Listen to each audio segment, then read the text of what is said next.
posibilidad de este intercambio con todos los colegas e interesados en este tema en las ciudades que están aquí presentes de la Argentina, de Brasil y de México, por supuesto. Yo quisiera hablar de este tema de la infraestructura verde desde el enfoque de la acción climática y la justicia social, que han sido temas centrales dentro del laboratorio, las iniciativas del laboratorio urbano en las que hemos podido participar. Y quisiera comenzar diciendo un poco cómo estará estructurada la presentación que haremos en esta ocasión. No solamente es hablar un poco acerca de estos temas desde la perspectiva conceptual o técnica, sino también tratar de ver cuáles han sido los aprendizajes que hemos tenido a partir de implementar una narrativa de infraestructura verde dentro de los laboratorios urbanos en México. Compartirles esta narrativa, tratar de hacer un ejercicio basado en esta técnica y hacer una reflexión que nos lleva a todos a pensar en cuáles son los aspectos que pueden constituir una sinergia entre las ciudades que integran estos laboratorios latinoamericanos. Así es que, en primer lugar, estaremos hablando un poco acerca de qué es la infraestructura verde, qué son las soluciones basadas en la naturaleza, luego cómo hacer estas narrativas de infraestructura verde y finalizaremos con una actividad práctica y de intercambio entre los presentes. La primera parte, vamos a tratar estos temas desglosados de la siguiente manera. Hablaremos un poco acerca de cuáles son algunos aspectos relacionados con los desafíos que como seres humanos tenemos ante el futuro urbano, muy urbano que tendremos. En ese sentido, cuál es el rol o importancia que tienen las soluciones basadas en la naturaleza y cómo se inserta en ese concepto la infraestructura verde, y veremos algunos casos en particular. Seguramente ustedes han escuchado hablar acerca de los límites planetarios. Esta propuesta que se hizo en 2009 por parte de investigadores del Centro de Resiliencia de Estocolmo para tratar de configurar un marco de referencia que nos ayude a entender el estado en el que se encuentran los procesos naturales de nuestro planeta. Y esta propuesta es interesante porque sobre todo abrió la discusión sobre qué tanto espacio tenemos para actuar y qué capacidades tenemos para responder a los cambios ambientales que el mismo ser humano ha generado. Más allá de la discusión sobre si estamos muy cerca, de si los niveles se han cruzado, cuáles son estos límites que hay. Lo importante de esta propuesta es que llaman a la acción por parte de los gobiernos en todos los niveles, desde el federal hasta el local, la importancia de que tomemos acciones. La propuesta de los límites planetarios abarca nueve umbrales ambientales, como decía, relacionados con los procesos naturales y cómo estos podrían afectar las oportunidades de desarrollo y prosperidad de las generaciones futuras. Dentro de estos nueve límites planetarios, algunos que son de suma importancia tienen que ver con la integridad del sistema terrestre, de la biosfera y también los cambios de la atmósfera, los cambios relacionados con el cambio climático. Como decía, aunque este último informe que apareció este año habla de que se han cruzado 6 límites, lo interesante de esto es que nos permite entender que aún estamos en un momento en el que podemos hacer acciones y para eso necesitamos aumentar nuestras capacidades para poder ver cómo nos adaptamos y cómo mitigamos los efectos que hay debido a la actividad humana. Y es que no podemos soslayar la importancia de actuar porque hay ciertos factores que quiero mencionar que van a ir definiendo lo que será el futuro que tendremos como humanidad. Y uno de ellos tiene que ver con la concentración que habrá de población dentro de las zonas urbanas. En este mapa ustedes pueden observar que para 2050 la zona latinoamericana, como muchas otras zonas en el mundo, será sumamente urbana. Las estadísticas muestran que más del 80, casi 90% de la población vivirá en ciudades y eso coloca a las ciudades en el centro de las acciones, no solamente de las problemáticas, sino de las acciones que se pueden hacer al respecto. Otro aspecto importante es que nos estamos acercando a un punto donde cada vez será más caliente el clima. Las generaciones actuales, las que han nacido en estos años, no conocerán el frescor que nosotros hemos conocido, ¿no? Y que hemos disfrutado por mucho tiempo. Esta gráfica que salió en el sexto reporte, el más reciente del IPCC, muestra cómo cada vez el clima se ha hecho más caliente y eso ciertamente representa un reto para las siguientes generaciones y también la responsabilidad que tenemos en estas generaciones de establecer mejores condiciones, considerando que muchos de los efectos vinculados a los gases de efecto invernadero pues durarán por muchísimo tiempo. Otro aspecto también importante es comprender que las crisis ambientales son crisis también sociales. Por ejemplo, cuando uno trata de examinar lo que pasa dentro de las zonas urbanas, se da cuenta de que todavía existen muchos lugares donde las personas no cuentan con los requerimientos básicos para que vivan adecuadamente. Y ante una situación donde el clima será mucho más caliente y donde estaremos concentrados cada vez más, es importante que tomemos acciones. En esta gráfica que ustedes ven aquí del lado izquierdo, tomada de CEPAL, se hace una comparativa en los países latinoamericanos sobre la cantidad de población urbana que vive en los tugurios, es decir, en condiciones no adecuadas para vivir, ¿no? Y vemos que en los tres países, tanto en Brasil como Argentina y México, pues la población que vive en esas condiciones es importante. Pero sobre todo, además de demostrar esto, de que existe una iniquidad importante en las ciudades, nos habla de la manera como se da la exclusión también en el acceso a los bienes ambientales y cómo esa exclusión está muy vinculada con aspectos inherentes al ser humano como la raza o incluso la condición social que tiene que ver con las clases socioeconómicas. De allí que los estudios muestren que existe una relación o una correlación entre los aspectos de raza y situación económica y el acceso que se tiene a los bienes ambientales que pueden ser útiles para tener un mejor ambiente. Otro aspecto que también es importante considerar es que la idea que tenemos sobre la importancia de la naturaleza y dentro de la resiliencia climática ha ido evolucionando, ha ido cambiando. Actualmente las agendas internacionales como la nueva Agenda Urbana de Desarrollo Sostenible habla, entre otros calificativos, de que las ciudades deben ser verdes. Y relaciona esto dentro de toda una gama de adjetivos como seguras, accesibles, asequibles, destacando la importancia que tiene que las ciudades entonces sean consideradas como espacios confortables para vivir, que sean habitables. Y en ese sentido, cuando uno analiza cuáles son las oportunidades para escalar la acción climática dentro de las ciudades, dentro de estas agendas, es que aparece como una estrategia importante de adaptación la infraestructura verde. Una estrategia que apoya también las acciones de mitigación, pero que fundamentalmente es de adaptación. Y es de adaptación porque esto tiene que ver con la manera como vamos modelando, nos vamos ajustando a las condiciones actuales y futuras que prevemos en torno a las condiciones de cambio climático. Mientras que la mitigación está muy vinculada a la manera como se reducen los efectos de las emisiones de gases de efecto invernadero. Así es que vemos en la infraestructura verde una oportunidad de adaptación que se puede colocar en el territorio, que se puede colocar en el lugar para mejorar las condiciones de vida que tenemos en nuestro entorno. Bajo estas cuatro ideas es que el rol que tiene la naturaleza dentro de las ciudades se ha tratado de conceptualizar a través del manejo de ciertas ideas como esta, de las soluciones basadas en la naturaleza.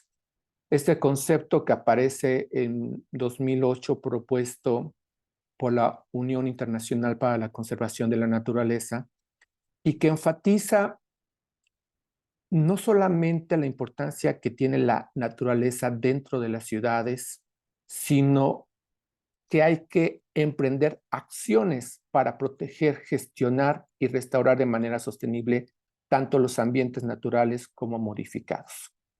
Y algo que se resalta en esta definición que se propone es la importancia de atender desafíos sociales de manera efectiva y adaptativa. con el fin de que se proporcionen beneficios tanto para el ser humano como para la biodiversidad. Este aspecto es importante porque muchas veces las estrategias de conservación de la naturaleza están vinculadas a tratar de satisfacer necesidades humanas, pero no basta con eso. Tenemos que también reconocer que dentro de este marco, la conservación de la naturaleza como propio sustento del ser humano adquiere una importancia impresionante y que para ello debemos emprender acciones. Es en este sentido que, y en este marco, donde se ubica la infraestructura verde, junto con otras estrategias y enfoques que utilizan la naturaleza en beneficio de nosotros, ¿no?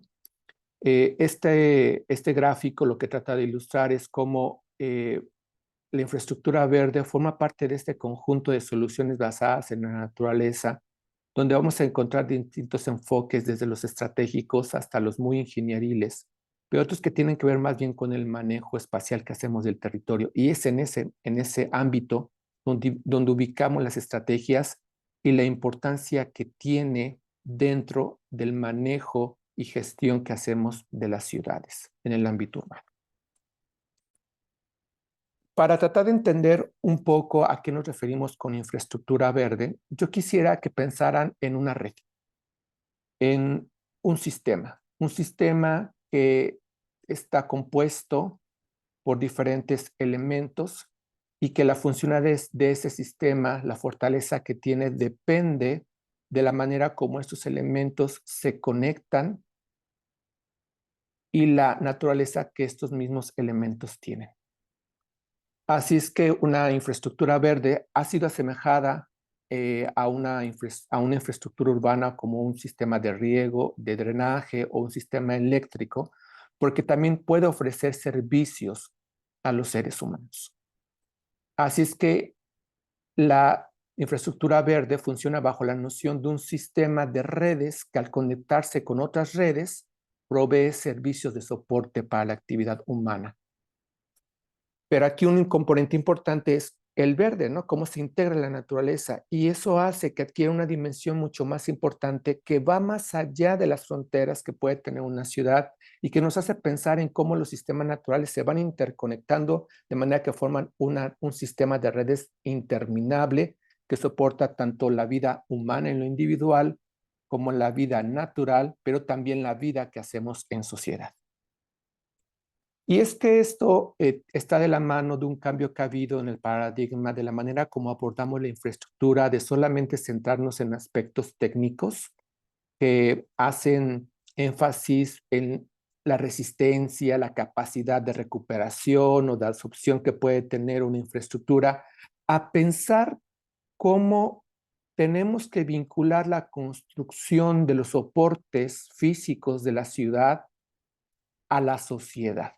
Y eso nos hace pensar en muchos otros aspectos que son importantes, como la manera en que ésta se adapta al contexto social y humano, de qué manera contribuye a aspectos medulares para crear sociedades justas como la igualdad social y la igualdad de género, cómo vamos a abordar los temas de reducción de riesgos y desastres ante los escenarios de cambio climático y la incertidumbre que esto supone, y también cómo hacemos que ahora la infraestructura verde se aborde desde esquemas mucho más coordinados, no solamente sectorialmente, sino de esquemas de gobernanza mucho más abiertos.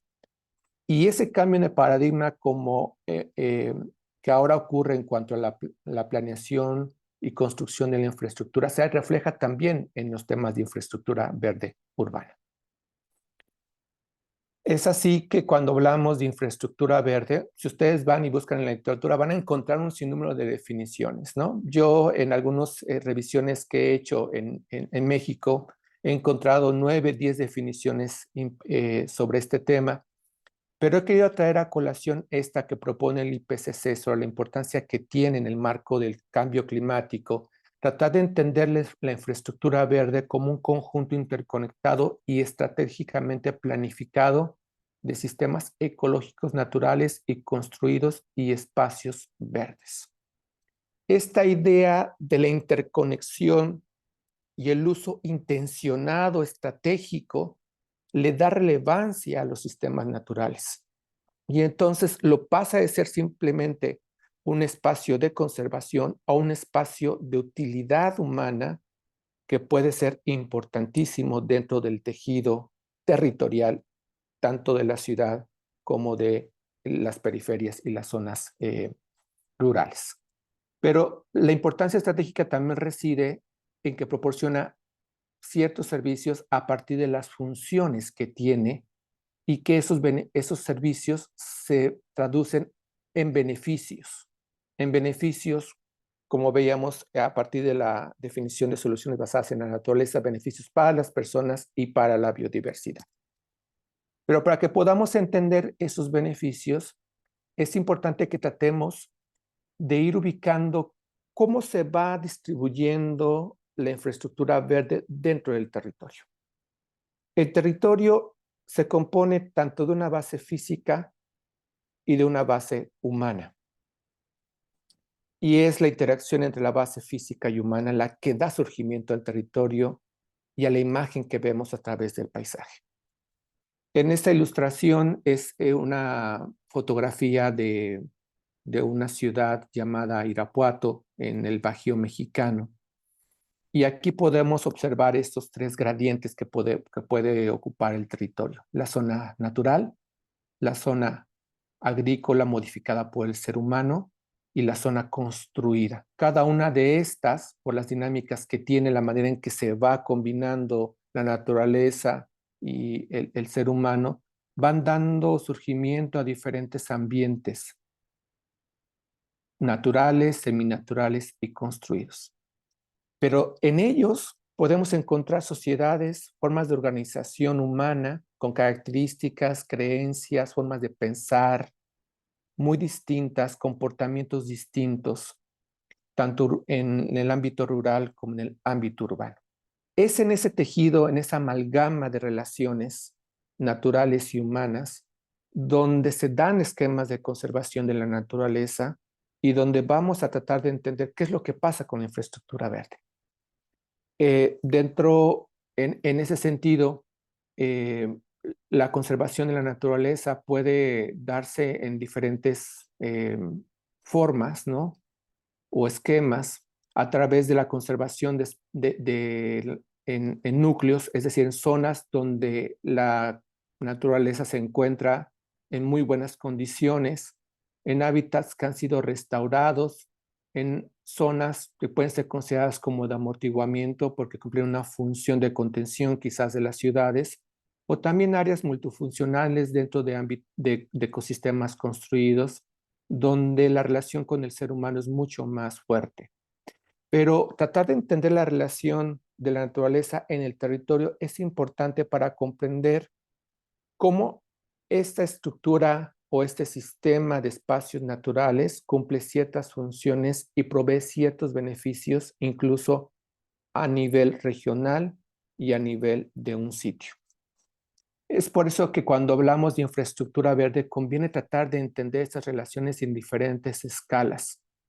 Eh, este es un ejemplo tomado de una ciudad en el estado de Veracruz, en México, donde si bien podemos tratar de entender cómo el diseño de un sitio o, es importante, por ejemplo, a través de cómo se crea un sistema de drenaje para mantener el buen estado de un río, es conveniente que comprendamos cómo ese río se inserta dentro de la región a la que pertenece y a su vez cómo ese río se puede estar relacionando con otros espacios naturales en su entorno, ¿no? Ese es el caso de la ciudad de Orizaba, como les mencionaba, donde este río, el río Orizaba, se encuentra vinculado de manera muy cercana con otros espacios naturales como la Reserva del Cerro del Borrego o la Alameda, que son espacios totalmente diferentes en cuanto a su énfasis en la conservación de la naturaleza, pero que guardan una relación sistémica con ellos y que debemos de comprender, ¿no? Comprender esas relaciones de los diferentes espacios naturales es importante cuando tratamos de hablar de infraestructura verde urbana. Y es que cuando tratamos de clasificarla y tratamos de ubicarla dentro de una ciudad, pues podemos hacer una categorización en diferentes eh, grupos a partir del componente principal que integra la infraestructura verde, ¿no? Si es más un componente eh, natural de tipo de vegetación o si es un componente de agua, porque vamos a encontrar todo este gradiente dentro de la infraestructura verde, dentro de estos sistemas. Y por ejemplo, vamos a ver que incluso los edificios dentro de los espacios construidos pueden incorporar elementos naturales. Los espacios abiertos, los espacios públicos también pueden incorporar estos elementos naturales, pero también las corrientes de agua, ¿no? Que se integran dentro de un territorio.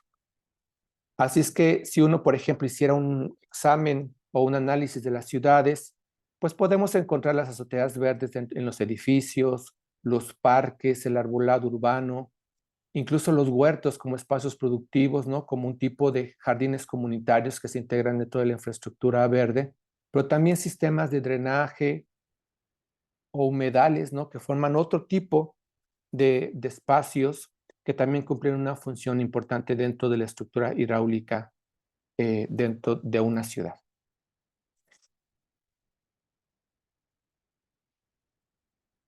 Por ejemplo, una categoría y un tipo de infraestructura verde tiene que ver con los sistemas urbanos de drenaje. Y actualmente existe un acercamiento, un término que se ha utilizado mucho, que es este que estoy presentando ahora, donde los sistemas de drenaje han adquirido una relevancia importante, no solamente dentro del manejo que tiene el agua pluvial, sino también dentro de la manera como se integra la vegetación dentro de las ciudades. Ese esquema que ustedes ven del lado derecho es de un manual de diseño urbano de la ciudad de Buenos Aires, donde se puede ilustrar de manera muy sencilla, pero muy eficiente, cómo la vegetación constituye un elemento importante del manejo del agua dentro de una ciudad, ¿no? Y cómo se integra el elemento natural con el elemento artificial para cumplir una función importante. En ese sentido, los sistemas urbanos de drenaje sostenible son utilizados en el manejo del agua para poder restaurar la calidad y evitar la degradación a partir de la infiltración, la captación o el almacenamiento utilizando diferentes técnicas. En esta otra gráfica, por ejemplo, pueden ver cómo dentro de un perfil de una calle se pueden integrar diferentes técnicas de manejo de infraestructura verde para poder crear todo un sistema de captación y manejo del agua pluvial que que mejore y gestione de manera eficiente este recurso. Podemos encontrar, por ejemplo, zanjas, jardines de lluvia, drenes e incluso pavimentos permeables. Y es aquí donde podemos ver, como les decía, que la infraestructura verde, si bien es cierto que la podemos ver en su sentido mucho más amplio como espacios de conservación de la naturaleza, como una zona boscosa, podemos llevarla al nivel de estas técnicas muy específicas de manejo en sitio, a través incluso de pavimentos permeables. Pero para poder entender la utilidad y función que tienen estos sistemas, es importante que nos remitamos a este concepto de los sistemas socioecológicos. Un sistema socioecológico refiere a esta entidad o unidad que se hace para tratar de entender las relaciones entre los sistemas ecológicos y los sistemas sociales. Tratemos de imaginar un poco, imaginarlo un poco de esta manera. Piensen ustedes en cualquier paisaje, cualquier zona de la ciudad que les guste y que si tratáramos de analizarla, podríamos desagregarla en dos sistemas. Uno, una base física y una base social, y que esta base física está compuesta de diferentes elementos físicos y biológicos que al entrar en interacción cumplen una función y tienen una estructura. y que esa estructura y esa función constituyen la base sobre la cual se desarrolla el sistema social, por lo cual forman el capital natural de una ciudad. Por otra parte, está el sistema social, que está integrado por una serie de relaciones o sistemas que están ahí mismo, como la economía, la política, la parte tecnológica y, por supuesto, el modo de vida que tenemos los seres humanos, y que esa manera de relacionarse, estas necesidades económicas, políticas, tecnológicas y humanas, llevan o derivan en ciertas demandas que son o pueden ser satisfechas a través del capital natural que se ha generado a partir de la generación de servicios ecosistémicos. Por supuesto, esta demanda modifica la manera o el estado en el que se encuentra el capital natural y a su vez esto puede modificar el estado o la calidad de los servicios ecosistémicos. Pero tratar de entenderlo desde esta perspectiva de los sistemas socioecológicos nos ayuda a entender que para poder planificar adecuadamente la infraestructura verde tenemos que entender diferentes elementos que la constituyen en el ámbito ecológico, en el ámbito social, para entender qué beneficios puede proveer a partir de este concepto de servicios ecosistémicos. Y es que es esa estructura la que determina, la estructura del sistema ecológico, la que determina la manera como va a funcionar la infraestructura verde. Ciertos principios en cuanto a cómo se integra con la parte gris de la ciudad, la diversidad de los componentes que tiene, cómo se va a conectar y los diferentes servicios que va a ofrecer. Esos beneficios que ofrece son llamados servicios ecosistémicos. Seguramente ustedes han oído este término. Pero la importancia que tiene o que reviste este concepto es que un servicio ecosistémico se produce a partir de la interacción que hace la sociedad con la naturaleza. Y dentro de la literatura internacional se han propuesto al menos 4 servicios que puede ofrecer la naturaleza al ser humano.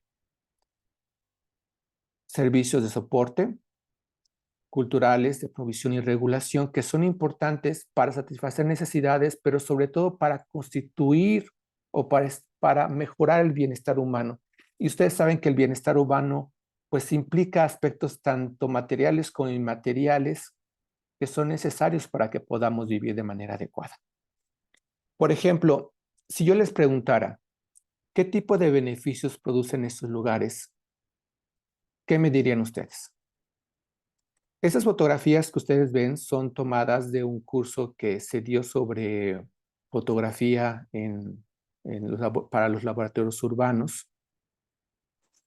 Y pueden ustedes observar aquí 2 espacios donde hay integración de la naturaleza. Por ejemplo, esta fotografía del lado derecho parece ser que es un huerto urbano.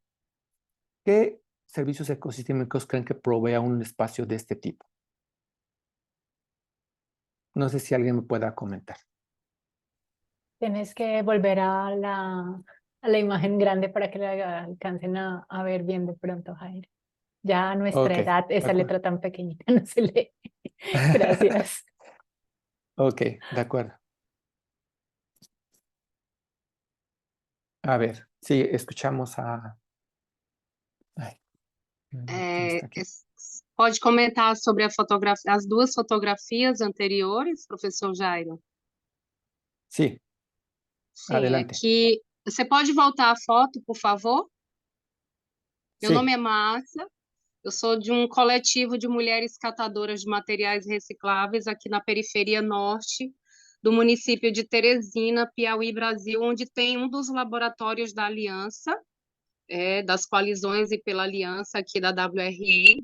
E para comentar sobre essa fotografia, uma é um planejamento de uma cidade que foi feita sem a integração de elementos naturais. Óbvio que pela própria fotografia a gente percebe que não houve uma conversa com a comunidade, não houve uma integração e nem uma interação com soluções baseadas na natureza. Então a gente vê uma pista muito grande, apenas com um banco, sem árvores, planejada apenas do ponto de vista arquitetônico e da engenharia, mas sem a preocupação com os elementos naturais e a própria interação comunitária.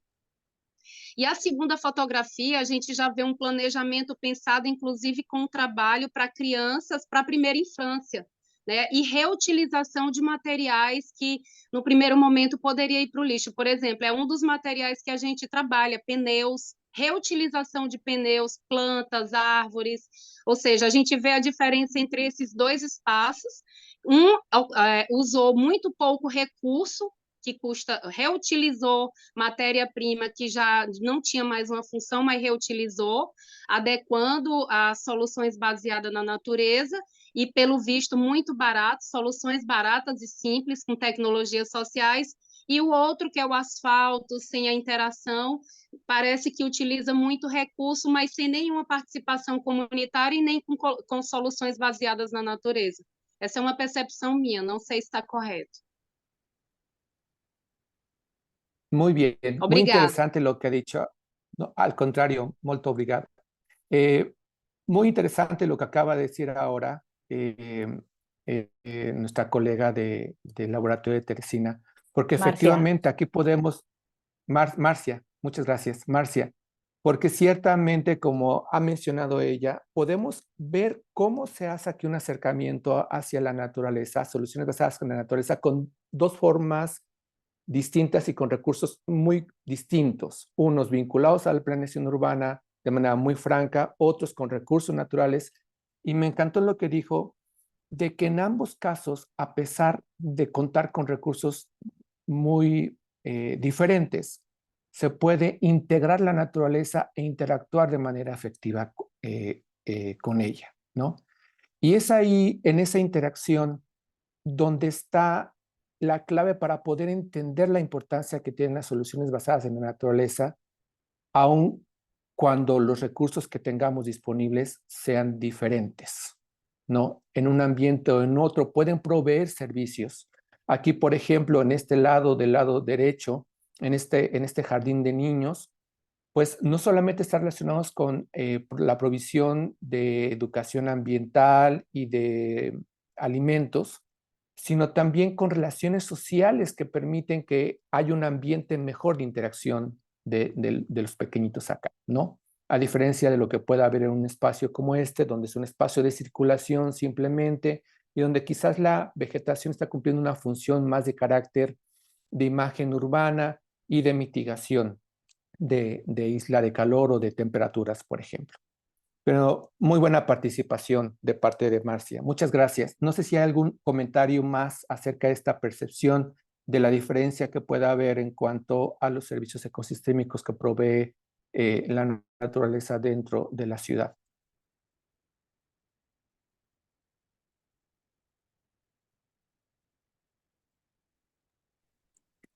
Bueno, Bueno. yo quisiera, perdóname, Jairo, yo solo quisiera resaltar la diferencia de tener una ciudad de día y de noche, ¿no? Las imágenes para mí son importantes en términos de percepción de seguridad en un espacio abierto de día y de noche que puede cambiar en diferentes contextos, y cómo la imagen de la izquierda de Buenos Aires indica que es un espacio pues, muy seguro para poder estar un padre con su hija, supongo. Sí, en un espacio que se ve muy urbano y en la noche, ¿no? Más desolado, digamos. Sí, sí, sí. Y muchas gracias, Andrea. Y eso ciertamente es importante cuando uno está pensando en planificación y diseño, ¿no? En el uso que se da de los espacios a lo largo de todo el día. Muchas gracias. Ahora, ¿por qué hablar de esto? Porque cuando pensamos en cómo se distribuyen estos beneficios dentro de la ciudad, es que podemos encontrar patrones de justicia o injusticia ambiental.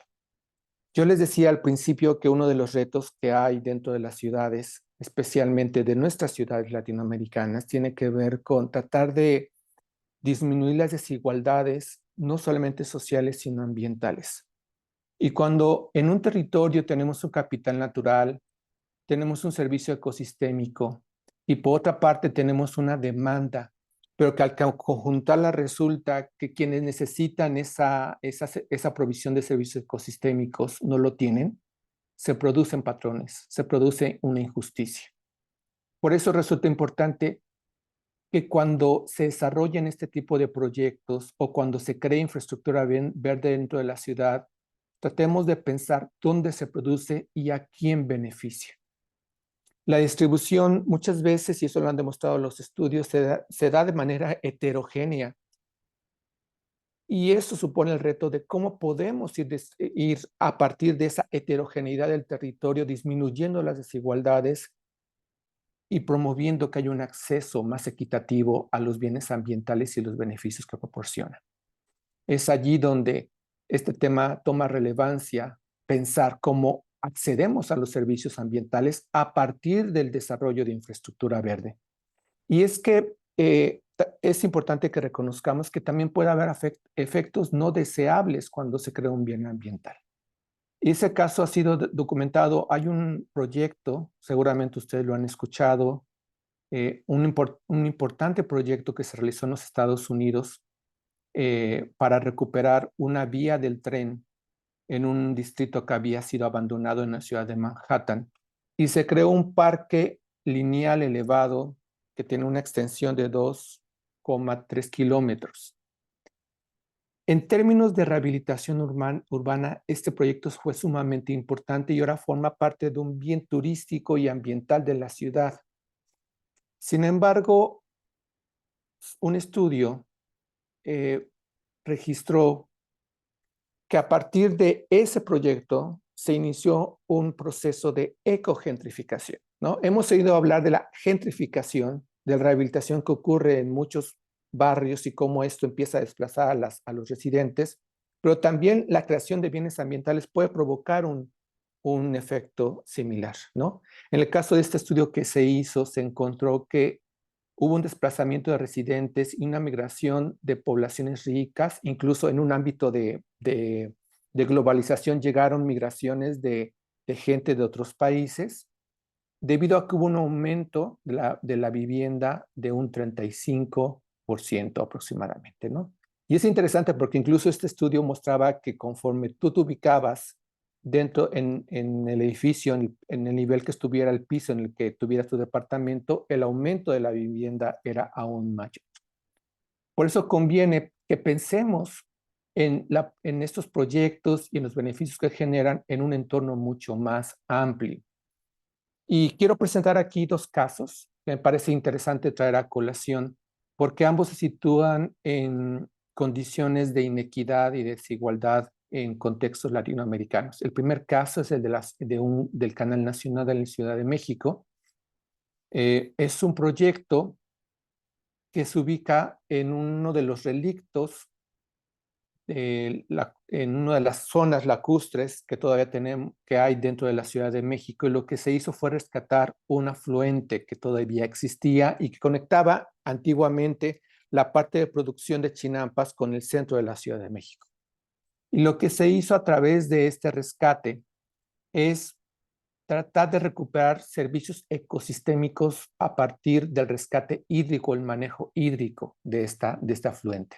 Lo interesante es que este es el de los primeros ejercicios que se hacen en Ciudad de México desde una perspectiva de infraestructura verde, porque se hizo un análisis de todo el manejo hidráulico de la zona, ¿no? De su relación con otros espacios naturales para poder entender cuáles serían esos servicios ecosistémicos, cómo se podían documentar, cómo se podían cuantificar y a partir de eso proponer un manejo de infraestructura verde a escala regional, pero evidente en el diseño de un sitio.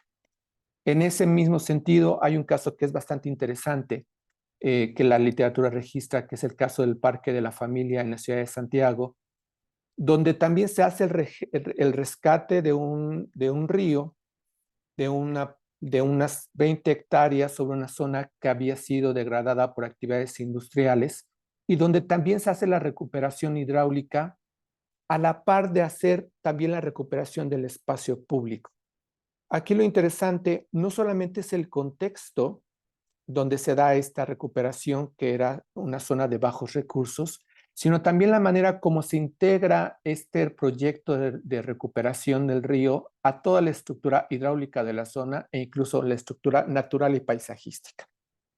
Y eso es importante porque nos habla de la manera como estos proyectos trascienden los límites de los sitios y se integran a la ciudad y a la misma región.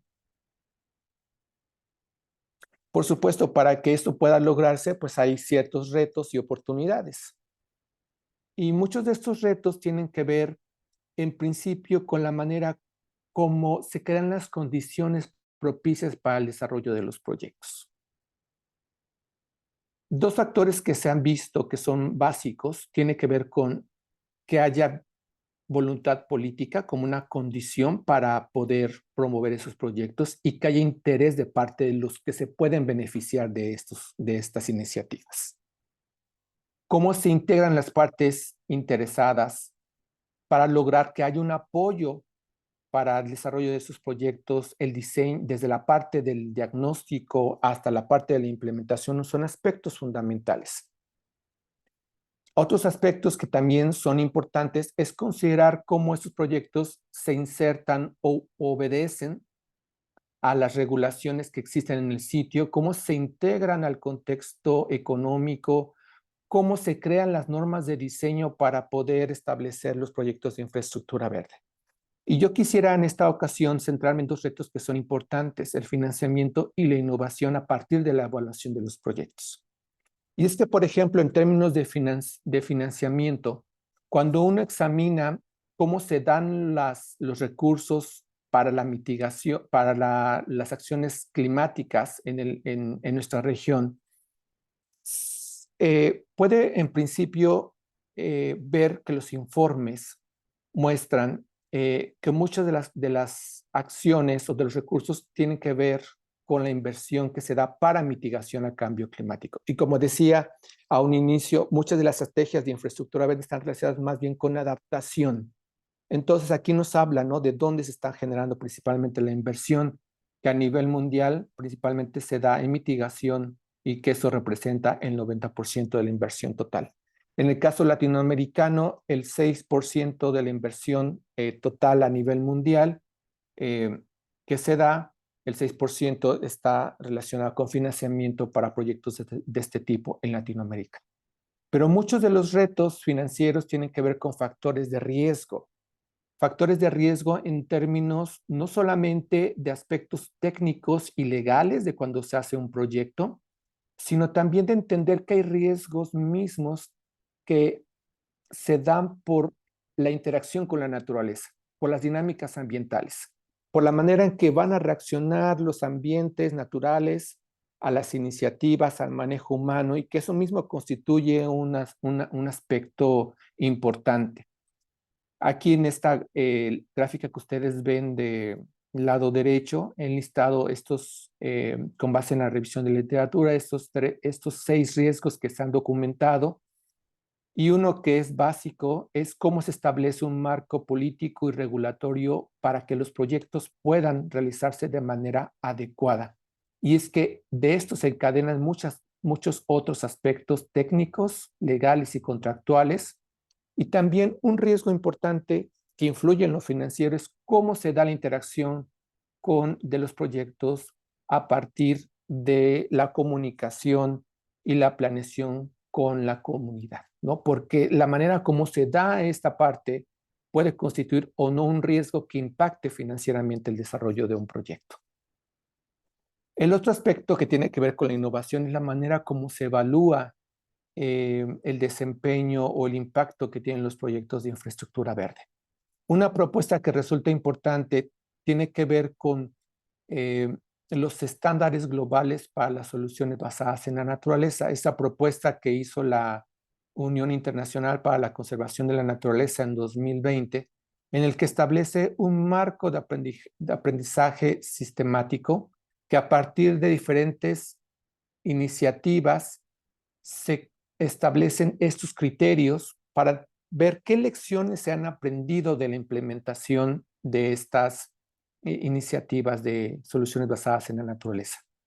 Y este marco de aprendizaje es importante porque reconoce la necesidad de que existe de que podamos establecer un común mínimo de entendimiento sobre qué es una solución basada en la naturaleza y cómo se puede aplicar de manera exitosa.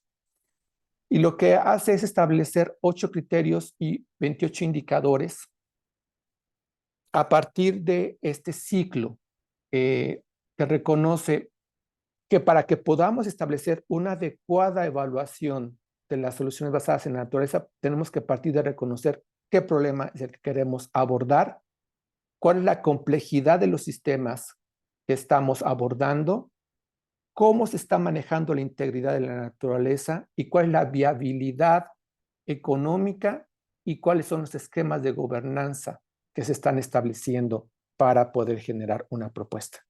Porque es a partir de esto que podríamos entender cuáles son los beneficios, es decir, cuáles son las compensaciones que hay de generar este tipo de proyectos, qué tanto contribuyen a la resiliencia o qué tan resilientes son en sí mismos y qué tanto son sostenibles dentro del marco jurídico en el que se encuentra. Esto me parece interesante porque es un ejercicio que trata de establecer ciertos criterios básicos que puedan ser utilizados como marco de referencia para el desarrollo de infraestructura verde. Y esto si lo vemos en términos de indicadores, pues resulta interesante, ¿no?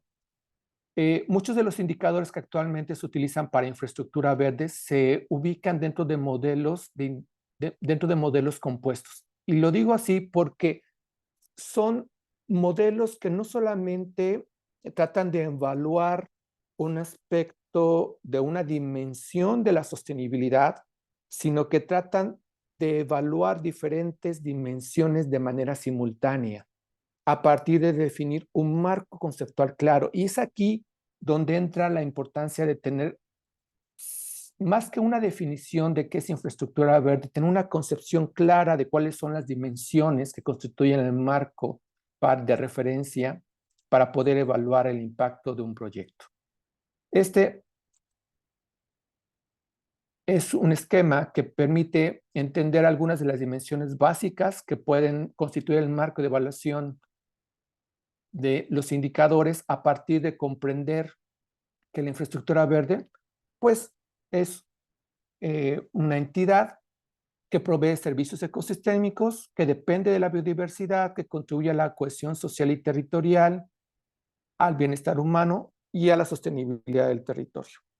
Y que ese impacto se puede medir en 4 dimensiones: la ecológica, la social y la cultural, la salud humana y la económica.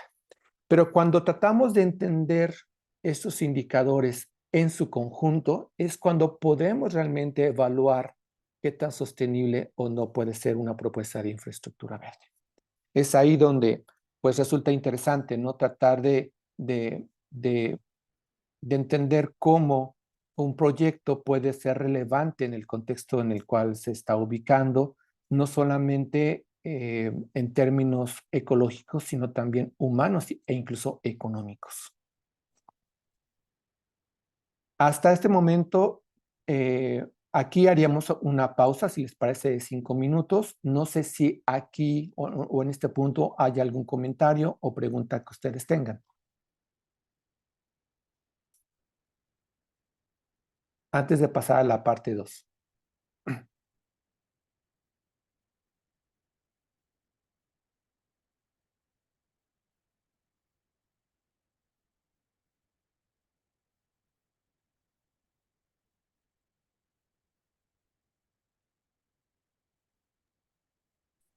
Sin comentarios y con ganas de tomar agua, supongo. Sí, Muy bien. en el chat acabo de pasar el link con los materiales que tenemos para este curso. Entonces, si les parece, nos vemos en 3 minutos, una pausa activa. Nosotros seguimos aquí conectados, pero podemos vernos en 3 minutitos para estirar un poquito las piernas y recargarlas para la siguiente hora.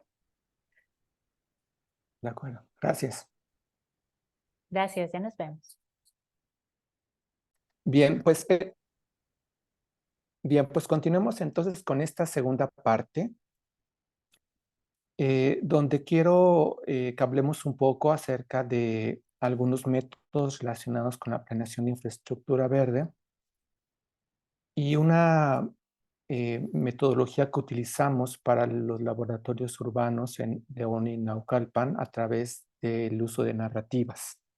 Y cómo lo aplicamos esto a un proyecto de este tipo. Como todo y como se han dado cuenta ustedes, pues hemos partido de tratar de entender este gran concepto que es el de soluciones basadas en la naturaleza y cómo baja para la infraestructura verde. Y esto lo menciono porque nuevamente traigo a colación eh, la metodología que se ha utilizado, que se relaciona con soluciones basadas en la naturaleza, que comprende estos 6 pasos. Algo que quisiera destacar de este ciclo que ustedes seguramente ya conocen, que comienza con cómo se involucra a las partes interesadas, pasa por una etapa de evaluación, de proyección de la solución, la implementación y luego el monitoreo, es que estos ciclos suelen ser flexibles aunque estén determinados en pasos. Y digo que son flexibles porque necesariamente requieren de ajustes constantes cuando tratan de implementarse dentro de un proceso de planeación a partir de esquemas de colaboración. Y es que los esquemas de colaboración actualmente han superado o han dejado ya en desuso aquellos esquemas donde la planeación se hacía únicamente en gabinete, en un escritorio, y la población no era incluida. Incluso las leyes ahora dentro de los países abogan a partir de las eh, agendas internacionales porque cada vez haya mayor inclusión de las personas, de los actores territoriales dentro de los esquemas de elaboración de proyectos a partir de 3 pilares importantes: la co-creación, la coimplementación y la cogestión. Esta idea de la colaboración y la cooperación como aspectos importantes de todo el proceso, en el análisis, en el diagnóstico, en la proyección de la solución, en la implementación y el monitoreo. Y cuando uno ve esto en términos de infraestructura verde, pues vemos que también sigue siendo en este sentido un aspecto importante. Pero aquí adquiere relevancia en términos de que el proceso de co-creación de proyectos tiene como fin que las partes interesadas visibilicen o entiendan cuáles son los beneficios que pueda haber de la formulación e implementación de un proyecto de este tipo. Los beneficios colaterales que hay para todos los involucrados. Creo que ese es un aspecto fundamental porque nos remite a la importancia que tiene dentro de la planeación que pueda visualizarse, cuantificarse, documentarse los servicios ecosistémicos que ofrece la infraestructura verde y que los actores sean capaces de entender y visualizar esos beneficios, porque a partir de eso es que aumenta el apoyo para los proyectos. En ese esquema que ustedes ven del lado derecho, pues es una propuesta que bajo el esquema colaborativo se ha hecho para la planeación de proyectos de infraestructura verde, que parte de estos mismos 4 elementos, que es la evaluación y planificación, el diseño, la implementación y la supervisión o evaluación, pero que como he dicho, lo que he querido resaltar es la importancia de visibilizar los beneficios y la colaboración en cada una de las partes. Dentro del contexto latinoamericano, una propuesta que se ha hecho y que ha sido trabajada en México a partir también de organismos internacionales, organismos federales, es la hoja de ruta de implementación de infraestructura verde. Más que tratar de explicar cada una de las partes del proceso, porque siguen siendo las mismas, quisiera resaltar algunos elementos que me parecen particularmente importantes. Sobre todo, y aquí me gustaría saber un poquito del contexto que quizás tengan en la Argentina y en Brasil, porque en México la introducción de iniciativas de infraestructura verde es bastante reciente, ¿no? El tema pues se ha venido trabajando desde los años 2000, ¿no? Cuando ahí empieza a haber algunas iniciativas en Ciudad de México, pero la parte más fuerte ha sido casi en los últimos 5 años, cuando ya a nivel municipal y luego a nivel estatal, y incluso actualmente hay un proyecto para una norma sobre infraestructura verde relacionada con cambio climático a nivel federal en México, pero debido a que es tan reciente el tema en el contexto mexicano, por ejemplo, me parece interesante traer a colación esta iniciativa porque el primer punto que aquí se sugiere tiene que ver con la estandarización del lenguaje, ¿no? Algo que pareciera, pues quizás muy obvio, pero cómo nos hacemos entender respecto a lo que entendemos por infraestructura verde es el punto de partida, ¿no? Luego, cómo se van creando indicadores dentro de una etapa de diseño que sean adecuados para el contexto y que tengan que ver efectivamente con proyectos de infraestructura verde. En una sesión anterior de capacitación, este asunto lo estuvieron trabajando con la doctora Carla Arellano en temas de indicadores y habrán visto que dentro de los proyectos la evaluación la creación de indicadores pues se puede manejar en diferentes etapas, ¿no? Desde antes de la intervención, después de la intervención, pero la importancia que tienen los indicadores es que pueden tener un efecto importante sobre el marco normativo y programático. Y es a partir también de esos indicadores que luego se puede establecer el efecto que tuvo esa iniciativa y sobre esa iniciativa, sobre la medición de ese impacto, la manera como se comunican los resultados. Y es allí, en esa comunicación, donde se puede también visibilizar el beneficio colateral que tienen ese tipo de proyectos. Entonces, no sé, esta es un poco de la experiencia que hay en México. No sé si en Brasil y en la Argentina ustedes crean que, por ejemplo, el diseño de indicadores, la estandarización del lenguaje, la comunicación de los proyectos, la actualización del marco normativo sean básicos dentro de la planeación de este tipo de proyectos. Me gustaría si hubiera la oportunidad de conocer la experiencia que tienen en estos países.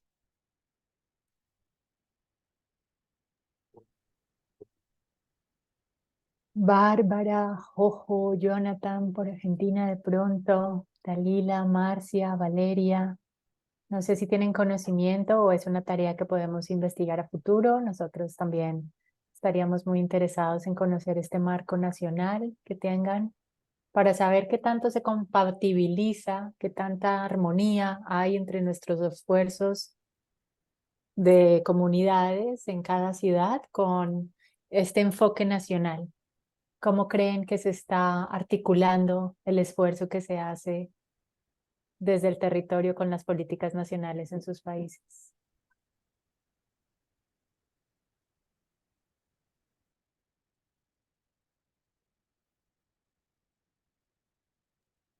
Bueno, no es que lo he estudiado en profundidad, es solo percepción.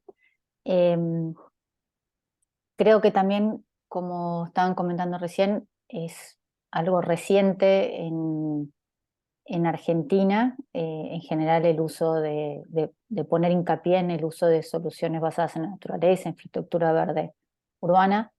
Podría decir que en general son las ciudades las que son más pioneras y prueban cosas antes que a nivel nacional, antes de las políticas nacionales. En general son las ciudades las que fueron abriendo camino en generar nuevas iniciativas y que después el gobierno nacional las va tomando dentro de sus políticas. Sé que la ciudad de Buenos Aires tiene en su plan de acción la implementación de este tipo de medidas como parte de su hoja de ruta. No es que haya un montón de casos de los cuales, ya casos implementados de los cuales de alguna manera aprender ¿no? y compartir. Creo que es algo nuevo que se va tomando fuerza, pero que todavía falta mucho por aprender. Esa es mi percepción. Pero Bárbara y Jonathan capaz que tienen otra visión. Muchas gracias, Jojo. Es interesante ver el contraste entre países y entre realidades. Muchas gracias. Bueno, no sé si por Brasil alguien quiere comentarnos un poco cómo tienen este punto en la agenda nacional, o si en Brasil. É possível repetir a pergunta? Claro Sí, que sí. Jairo, por favor. sí, adelante, por favor. ¿Quieren que repitas la pregunta, Jairo? Ah, Se ok. Ok. Si ustedes, bueno, primero, si tienen un marco de referencia de proyectos de infraestructura verde en su ciudad y a partir del caso mexicano, algunos aspectos que son importantes son, primero, que entendamos de qué estamos hablando, que podamos establecer indicadores adecuados que nos permitan hacer el ajuste del marco normativo y programático, ¿no? Que es decir, las leyes y cómo se van gestionando los proyectos a nivel de la ciudad. En el caso de ustedes de Brasil, ¿tienen un marco de planificación o de diseño de proyectos de infraestructura verde en su política nacional y consideran que y qué elementos consideran como muy más importantes dentro de ese marco, si es que lo tienen? Bom, professor Jairo e demais, eu não sei se eu vou conseguir responder pela minha pouca compreensão, dentro da minha pouca compreensão do espanhol, mas deixa eu ver se eu consigo me fazer comunicar. A gente Ujú. passou, agora, a gente começou a ter um governo que voltou para a nossa gestão nacional, um governo mais progressista. Esse é o primeiro ponto, Ujú. porque política de governo só funciona se a gente tem um governo que tem um alinhamento com o pensamento progressista e que entenda que o controle Ujú. social e que os conselhos, a partir da participação de base comunitária, ela seja importante. Então, a gente estava até o ano passado com um governo que não era progressista, que era muito fechado, que não considerava importante a participação comunitária a partir do controle social. O Brasil é um país com leis muito bonitas, principalmente ambiental, do ponto de vista da política de resíduos, do ponto de vista da proteção, da preservação. Mas, como tudo depende da política, esses planejamentos geralmente são de cima para baixo, eram feitos de cima para baixo, agora que está se discutindo novamente políticas integrativas dentro das bases comunitárias com os governos locais e nacional. No entanto, ainda está muito distante essa construção desse modelo de infraestrutura de planejamento integrado, participativo e principalmente com soluções baseadas na natureza. Brasil ainda está muito tímido, claro, existe algumas regiões no Brasil que têm uma economia maior, um desenvolvimento maior, que não é o caso aqui da região Nordeste, onde nós estamos.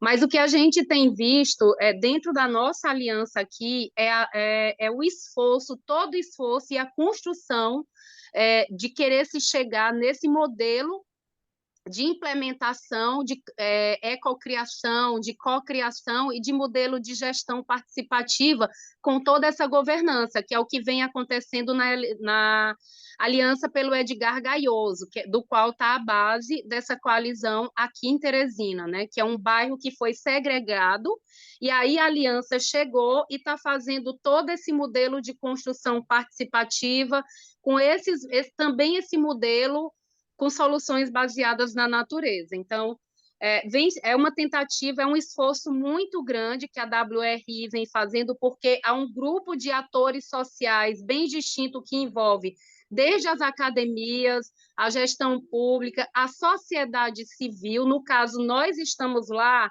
como grupo de mulheres para tentar encontrar soluções de renda e para resolver os problemas dos resíduos sólidos a partir de uma proposta que a gente vai levando e juntando nossos esforços. Mas ainda a gente tem uma força-tarefa muito grande, e isso a gente vem aprendendo de uma forma muito bonita, do qual a WRI está trazendo esse modelo para a gente, que aqui no Brasil são 2 laboratórios, Recife e Teresina. E é uma construção ainda, eu não diria lenta, mas porque requer uma contrapartida muito grande por parte dos governos. E nos governos, nem sempre tem técnicos ou gestores preocupados com esse processo.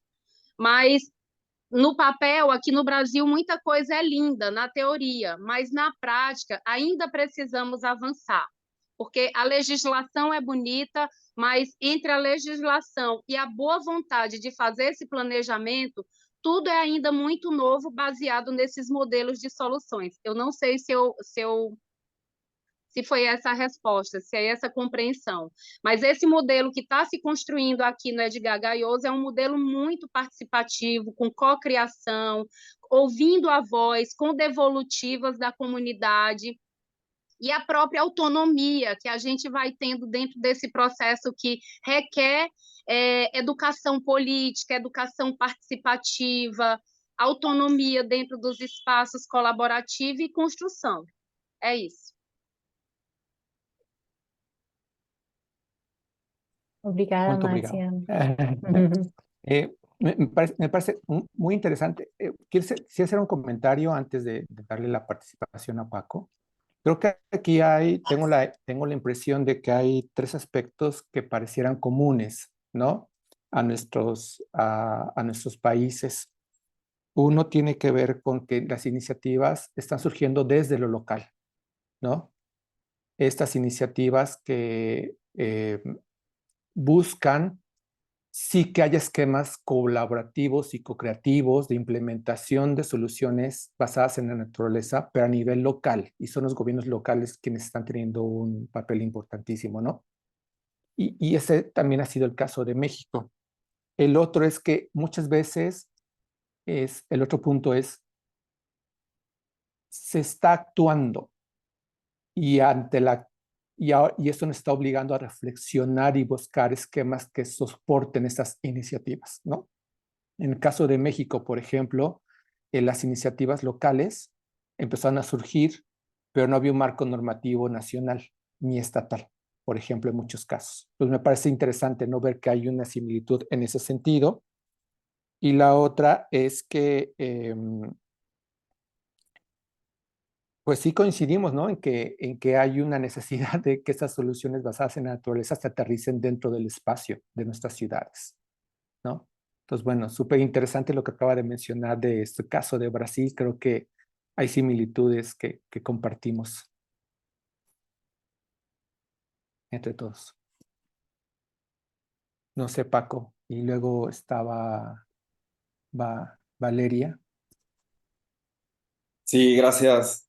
Gracias. Bueno, por ahí creo que entendí, no falo portugués, pero entendí un poco lo que mencionaba la compañera Marcia del tema de que pues luego sí dependemos de qué tanto los gobiernos, si son progresistas o si atienden estas necesidades, ¿no? Yo creo que en el caso de León particularmente, las políticas públicas creo que han sido más que progresistas, regresivas, ¿no? O sea, se sigue como pensando en este aspecto de la modernidad, ¿no? Y no tanto como las necesidades contemporáneas, es decir, darle espacio al automóvil, darle privilegios a centros comerciales por encima de entornos ambientales y cosas así.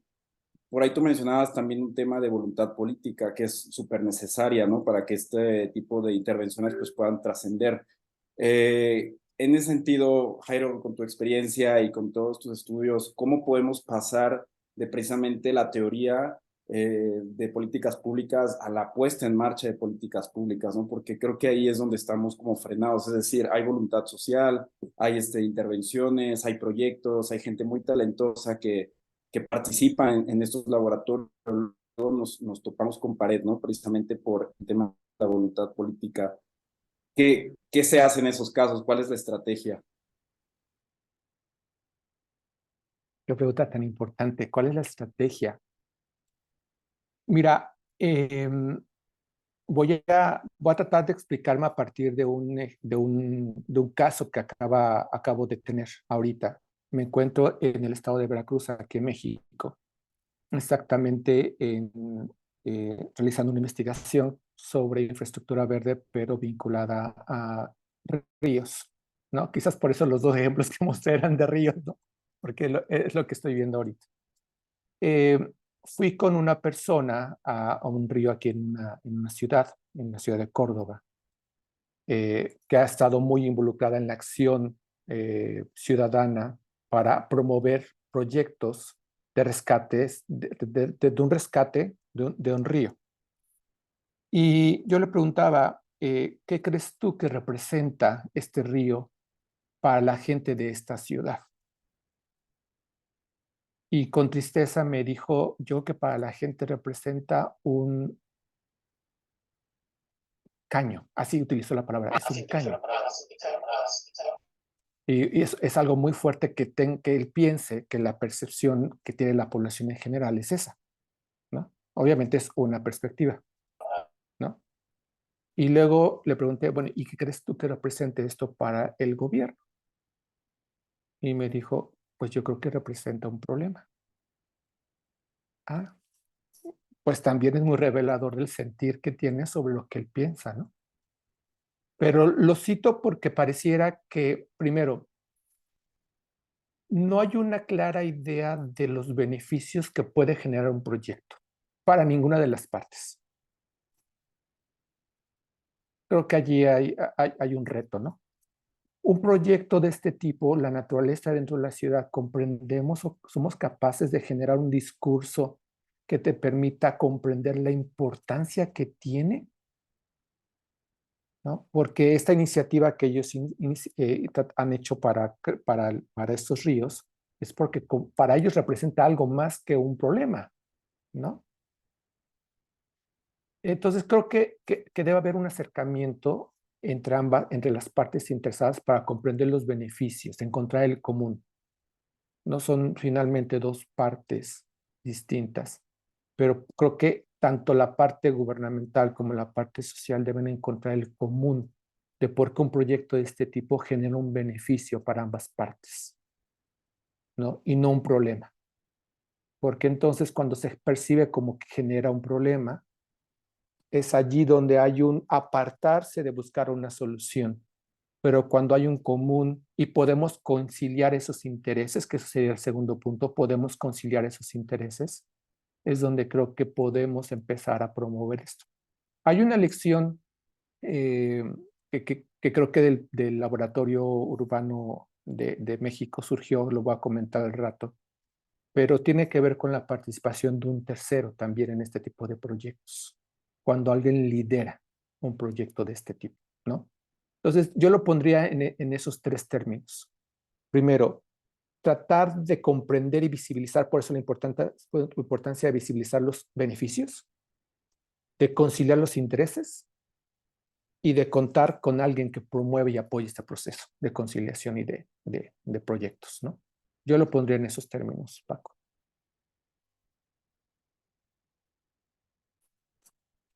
Gracias. No, al contrario. Iba a comentar algo, Valeria. Boa tarde, eu sou aqui de Teresina, Piauí. Não sei se vão compreender bem o que eu estou falando. Vou falar um pouquinho devagar. Participo Sí, também, entrei há adelante. pouco tempo no Aliança Edgar Gaiuso, e realmente é a primeira vez que eu acompanho, assim, observo como que a comunidade ela pode contribuir para a construção do espaço. Infelizmente, ainda não tem esse pensamento, essa visão. Talvez falta alguém de perto observar, algum gestor, os políticos, as pessoas que estão nos poderes, observar de perto o funcionamento desse tipo de ação, desse tipo de laboratório, e ver o resultado. Existe pouquíssimo investimento. Geralmente, a gente tem um caso aqui no Brasil chamado Cantinho do Céu, que é uma localidade, agora eu não lembro se é em São Paulo ou se é no Rio. Acho que é São Paulo. Cantinho do Céu, se vocês colocarem Cantinho do Céu, posso até mandar o nome aqui.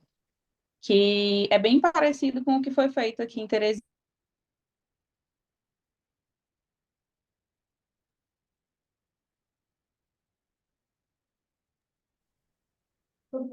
Vale, Valeria, no te escuchamos. Valeria. Creo que Ela se estava com detuvo su problema de transmisión. conexão.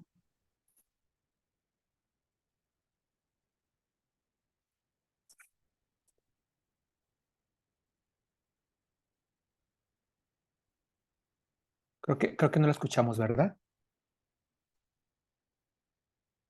¿Les parece bien si continuamos mientras vemos si se restablece la conexión con ella?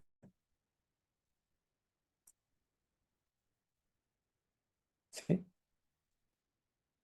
de acuerdo.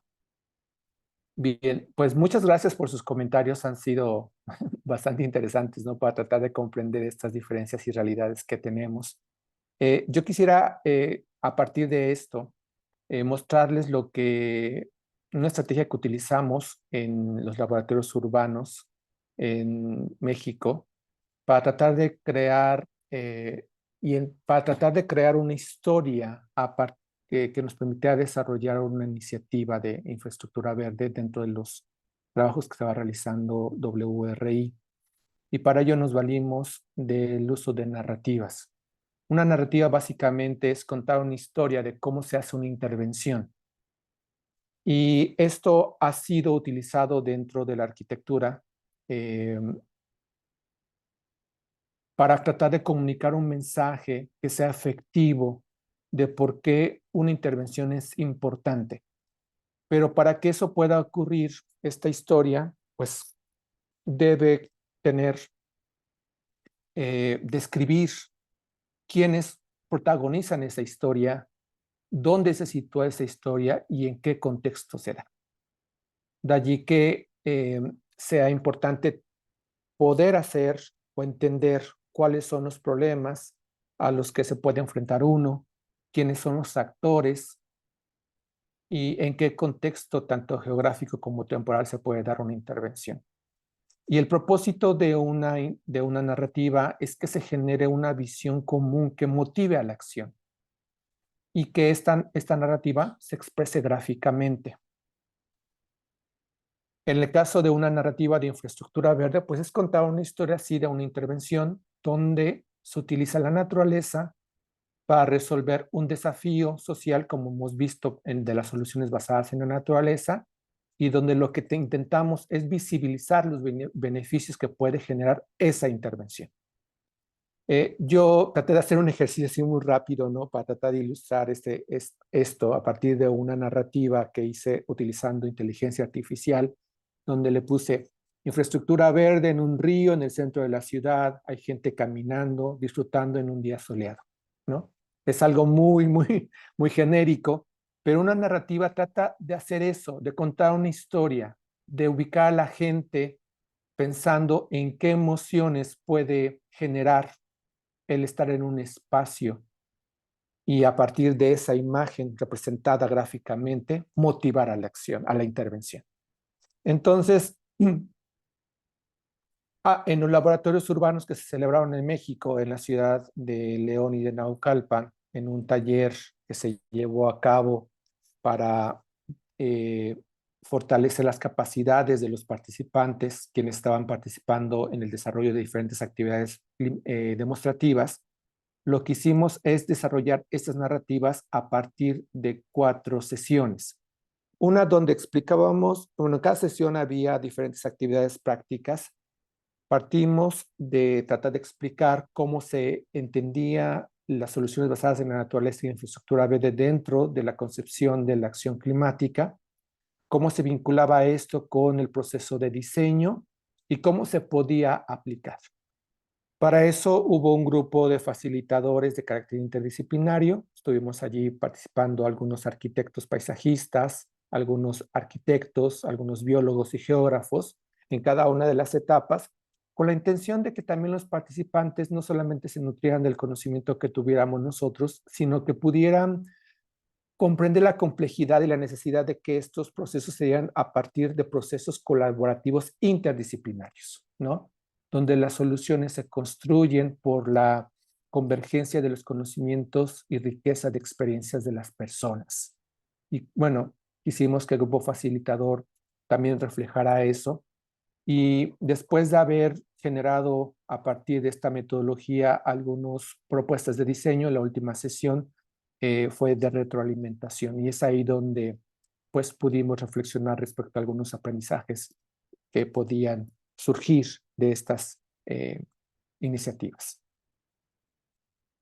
Lo que hicimos, como les digo, en esas narrativas es simplificar esto que les he mostrado de las metodologías de diseño en 4 pasos muy sencillos, que eran reconocer o identificar un desafío, hacer un análisis del contexto, plantear un objetivo y luego visualizar la solución.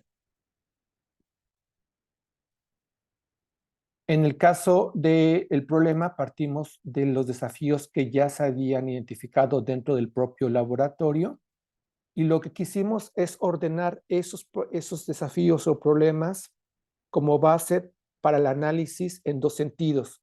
Primero, tratar de analizar esos sitios desde una perspectiva socioecosistémica, para lo cual, a partir de la concepción básica de un socioecosistema como integrado por un sistema ecológico y uno social, lo que hicimos es que cada grupo de participantes pudiese identificar cuáles eran los componentes que integraban cada sistema y visualizar sus interacciones. Y a partir de esas interacciones, identificar qué servicios ecosistémicos se podrían generar o estaba generando el sitio a partir de la introducción de infraestructura verde. El otro paso es comprender desde la perspectiva social cómo se estaba comportando ese sitio, ¿no? Y para ello hicimos un diagnóstico del espacio social.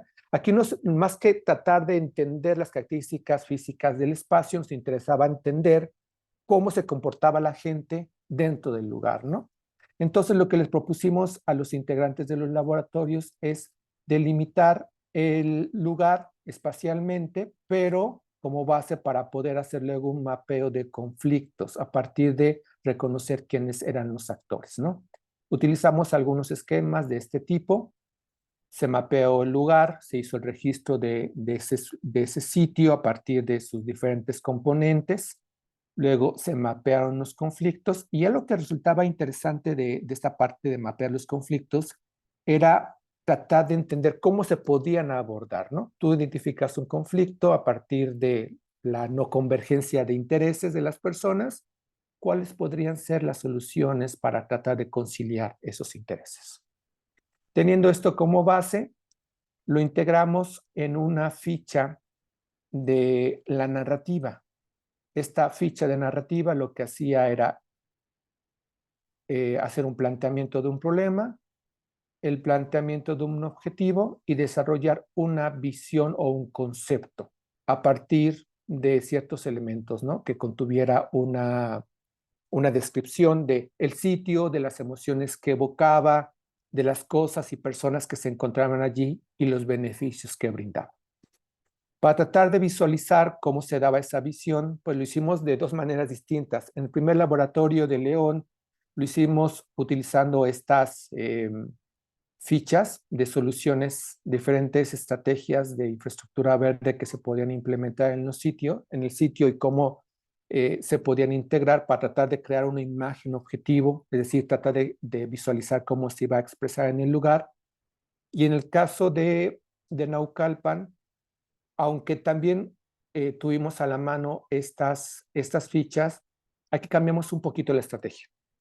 Los facilitadores en este caso fueron arquitectos, y lo que hicimos es que los arquitectos funcionaron un poco como ayudantes, ¿no? Para tratar de visualizar estas iniciativas o expresarlas gráficamente. Y este es, por ejemplo, el caso de Naucalpan, donde se iba a introducir infraestructura verde en el río Hondo. Los participantes identificaron los diferentes componentes del socioecosistema, hicieron este análisis de la delimitación del espacio físico y del mapeo de los conflictos, y luego eso se expresó en esta ficha, ¿no? Como pueden ver ustedes, pues siempre un formato puede ser rígido, muy rígido, ¿no? Pero lo que nos queda claro es que siempre el espacio para este tipo de propuestas tiene que ser mucho más libre, pero permitió que se pudiese llegar a establecer a partir de estas iniciativas, pues la manera como el grupo quería que fuera reconocido su proyecto, ¿no? ¿Qué valores iban a sustentar ese proyecto en el planteamiento del objetivo, ¿no? Y llegar a una propuesta. Como ven aquí, pues sí se pudo generar a partir de croquis de algunas cosas con los facilitadores, algunos detalles, algunos criterios de cómo querían que luciera el lugar y creo que eso fue interesante.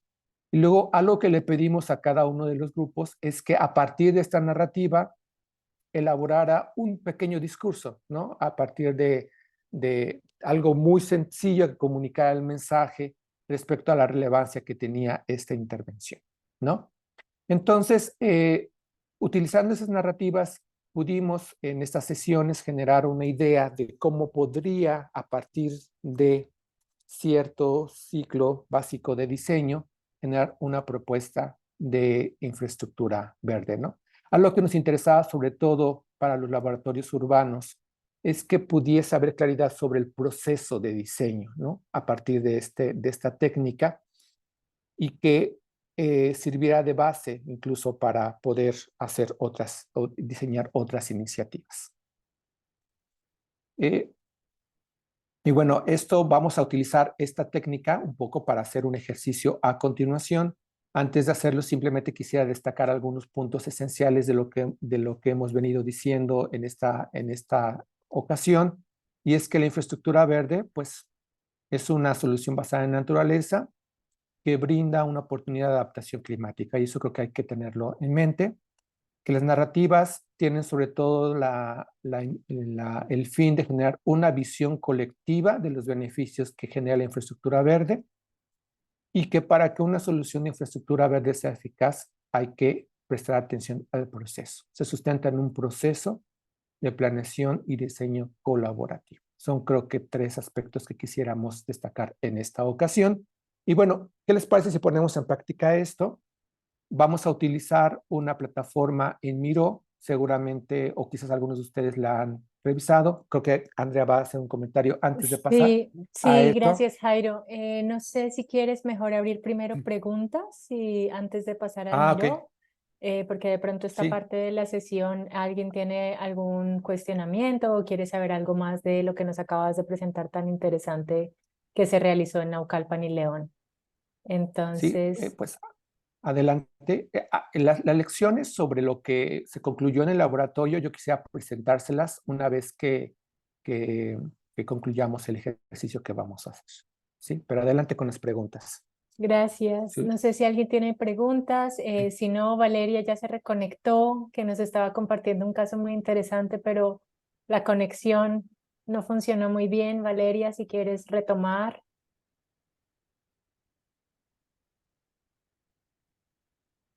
Ah, mira, Luis Ángel. Gracias. Ah, Sí. una pregunta. Yo entiendo que esto es nuevo, muy reciente en el contexto mexicano, Ujú. pero tuve la oportunidad de participar en la actividad que comentas ahí en el laboratorio urbano, y desde entonces me quedó como esa duda de, en el ejercicio del laboratorio urbano fue un proceso de co-creación, pero cómo pasar o cómo lograr que este proceso de co-creación, codiseño, este, se transforma en una política pública y digo, sea así como más allá de un urbanismo de proyectos, sino un urbanismo pues integral. Digo, sé que eres consultor y a lo mejor tu punto de vista es otro, pero creo que el reto es grande de superar la visión tradicional de proyectos a una planeación integral y más allá de una escucha o consulta ciudadana a un proceso integral desde la escucha, la revisión y la creación o gestión del espacio de forma colaborativa. Ujú. Bueno, yo lo pondría en dos términos, ¿no? Uno tiene que ver con crear el marco normativo adecuado para el desarrollo de este tipo de proyectos o que desarrollen este tipo de proyectos. Como decía, en el caso mexicano es reciente la introducción del tema, pero cuando uno examina qué es lo que soporta desde el punto de vista normativo, esas iniciativas no las hay. O sea, como decía, son iniciativas que han surgido desde las ciudades, cogiéndose de otras leyes ambientales fundamentalmente, pero no hay un marco normativo específico para la infraestructura verde que pueda llevar a incentivar o a promover que esto se constituya en una política pública, ¿no? Entonces, creo que allí hay un aspecto que es importante y que está pendiente. ¿Cómo se introduce esto dentro de la propia normativa? Comenzando por cómo se conceptualiza y establecemos un consenso respecto a la importancia que tiene esto en el contexto de cada uno de nuestros países, e incluso nacional en el ámbito regional dentro de la misma nación. O sea, yo creo que encontrar es difícil pensar que hay un esquema de planeación de infraestructura verde que no tenga sus matices para cada una de las regiones del país, de los países. Entonces, creo que tenemos que empezar por reconocer los desafíos que cada una de las regiones tiene y cómo podemos traducirlo esto en un lenguaje que sea comprensible y que se refleje en marcos normativos claros claros, pero que a la vez permitan que soporten la creación e implementación de estas iniciativas, ¿no? Creo que allí hay un trabajo que hacer. Y la otra tiene que ver con cómo se introduce esto dentro del andamiaje institucional. ¿Quiénes son los que están gestando dentro de los gobiernos las iniciativas de infraestructura verde? En México no hay como tal, al menos yo no conozco, ningún organismo, ni siquiera a nivel local, eh, que se dedique a temas de infraestructura verde desde la perspectiva transversal, ¿no? Ya el tema, por ejemplo, el caso de León, tenemos ya el programa, ¿cómo se llama el programa? No recuerdo, tú lo sabrás mejor que yo, el título de este estudio, el programa de infraestructura verde para la ciudad de León. Hay otro caso en otras dos ciudades, pero toda la infraestructura verde no se ha convertido en algo transversal dentro de la planeación, y creo que ahí también está otro de los retos, ¿no? Para que se pueda empezar a tratar dentro de la política pública. Y una vez teniendo este marco normativo, este marco regulatorio e introducido dentro del marco de planeación de manera transversal, creo que será mucho más fácil comprender cómo la infraestructura verde se relaciona, ¿no?, con la parte de la política pública. Y además la política pública debe surgir de reconocimiento de un desafío, ¿no? Entonces creo que allí también está el reto de cuáles son los desafíos a los que dan la prioridad las políticas públicas de las ciudades. Muchas No sé, gracias. Luis, si esto responda a tu pregunta. Sí, sí, ya me dio más norte de lo que estaba ahí reflexionando. Muchas gracias. Ok, no, gracias a ti. Marcia tiene otra pregunta, Jairo. Sí, adelante. Na realidade, rapidinho, esse assunto Ah, ele me deixa muito inquieta, porque ajá. o grande desafio é exatamente isso que eu estava pensando que o senhor acabou de falar, professor. O grande desafio é exatamente essa questão normativa. A gente só pode tornar isso uma política pública se a gente trabalhar a educação política na base. E se a gente não começar a trabalhar isso com as crianças dentro da comunidade, com os jovens dentro da comunidade, com as mulheres dentro da comunidade, para fazer incidência política, a gente não vai conseguir. Porque, às vezes, muitas secretarias têm um título e têm um nome que está fazendo uma política pública, mas que muito dos técnicos dentro das secretarias de governo desconhecem os assuntos e as pautas. Então, eu ainda acredito que esse grande desafio, que é normatizar, regulamentar, criar instruções normativas, criar essa legislação para dar pressão, ela tem que partir de uma preparação para a base comunitária, que aí entra a importância da educação política, e mostrar caminhos para que a comunidade ela consiga também ter a sustentabilidade desses processos da sociedade civil. Porque é muito comum aqui os técnicos das instituições dizer que a comunidade não se engaja. E eu estou falando como sociedade civil, a partir de um coletivo de mulheres que eu coordeno. Como é que a comunidade se engaja se às vezes ela não tem nem o que comer? Como é que a comunidade se engaja se às vezes os planos vêm de cima para baixo quando é um processo de intervenção vindo de um governo? A comunidade ela só se engaja, principalmente quando tem intervenção dentro da comunidade, se ela enxergar que a escuta ativa ela pode vir de uma criança em forma de desenho, de um adulto que não tem letramento, de uma mulher que não teve a oportunidade de ir para a escola, mas que ela precisa ter uma base, porque é muito comum nas nossas periferias, e eu moro numa periferia, às vezes a gente não tem o que comer dentro de casa. Então, não dá para fazer planejamento com o gestor público, com um projeto de intervenção comunitária, se às vezes é um dia inteiro, uma manhã inteira, e às vezes a gente não tem nem o que comer. Aí vai ficar o dia inteiro lá planejando, sem entender. A linguagem, às vezes, é técnica demais, não é participativa. Então, o grande desafio é transformar esses processos multidisciplinares, transversais, mas que entenda, que os governos entendam que a participação comunitária ela precisa ter o básico, além dessa linguagem clara, e não trazer projetos prontos. Aqui no Brasil é muito comum os técnicos chegarem com o projeto todo pronto, apresenta, faz uma audiência e acha que isso é deixar o processo transparente ou então que houve a participação comunitária. Não existe uma construção passo a passo, ida e vinda. Então, desculpa eu parecer um pouco com a entonação muito forte, mas essa é a minha briga com o poder público, é isso. É porque os projetos vêm de cima para baixo e querem só que a gente assine quando vem para a comunidade para dizer que foi participativo.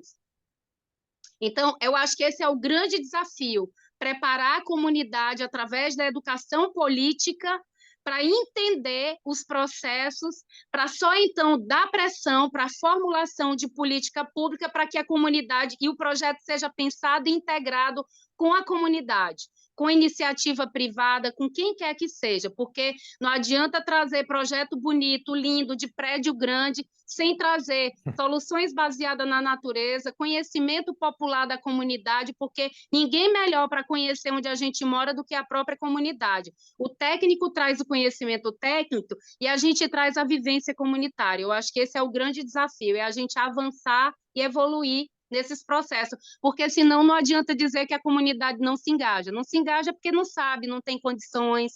Às vezes a necessidade da gente na comunidade é ter o alimento, a moradia. Enfim, é um desafio muito grande, mas é um desafio, mas não é impossível. Obrigada e desculpa, gente, está fazendo intervenção toda hora. No, no, al contrario, muchas gracias. Muy interesante todo lo que nos has comentado. Muchas gracias. Fíjense que ahorita que estaba comentando Marcia sobre este aspecto de la educación, la preparación comunitaria, no la educación política, para que la comunidad, a partir de la base de la comunidad, se establezcan esos proyectos. Quiero retomar un poco lo que comentaba hace rato sobre los factores que pueden facilitar que estas iniciativas se lleven a cabo. Estuve buscando información sobre los fallos de estas intervenciones y hay un estudio muy interesante que realizaron en Sudáfrica que el factor que llevó a que estas integraciones fracasaron fue el dejar de lado la colaboración con la comunidad, ¿no? O sea, esta base comunitaria fue lo que llevó al fracaso de la iniciativa. Y me pareció interesante porque aunque el paradigma de la planificación cada vez es más hacia esos procesos colaborativos, los tiempos políticos y los tiempos contractuales, los tiempos de los proyectos suelen hacer que los procesos se preste más atención al resultado más que al proceso, ¿no? Y a veces es ahí donde tenemos que hacer un cambio de la necesidad que existe de que haya procesos mucho más adecuados, que comprendan todas las complejidades territoriales que existen. Entonces, pues sí, súper bienvenido esto. Yo creo que también algo que es básico y es la socialización y comunicación de los proyectos, ¿no?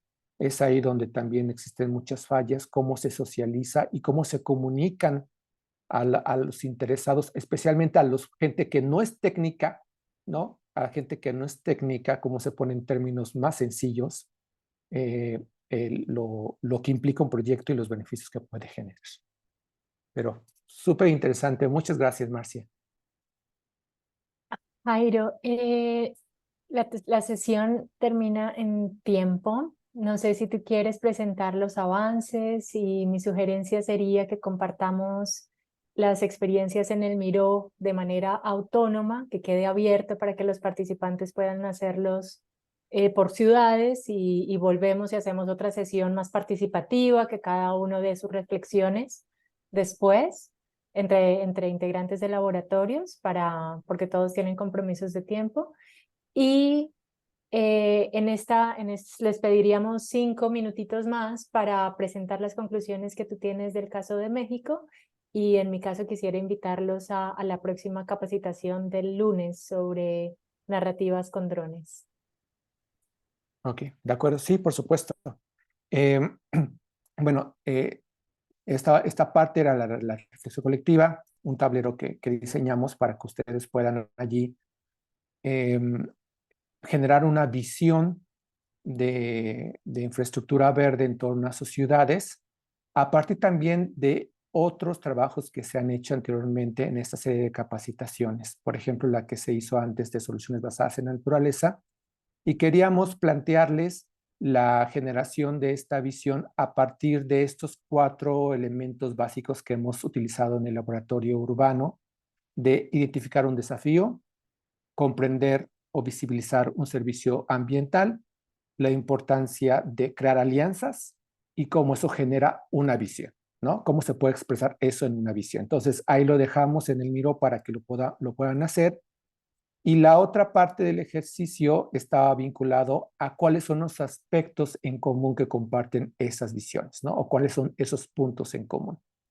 Porque es a partir de esa identificación es que se crean sinergias, que podemos aumentar capacidades, podemos amplificar, ¿no?, los efectos de nuestras iniciativas. Entonces, pues les invitamos a que visiten el Miro si hay oportunidad de luego hacer una sesión para esas reflexiones más participativas, pues más que bienvenido el asunto. Yo quisiera entonces, para concluir, mostrarles un poco de cuáles fueron las conclusiones a las que llegamos a partir de los laboratorios urbanos en México.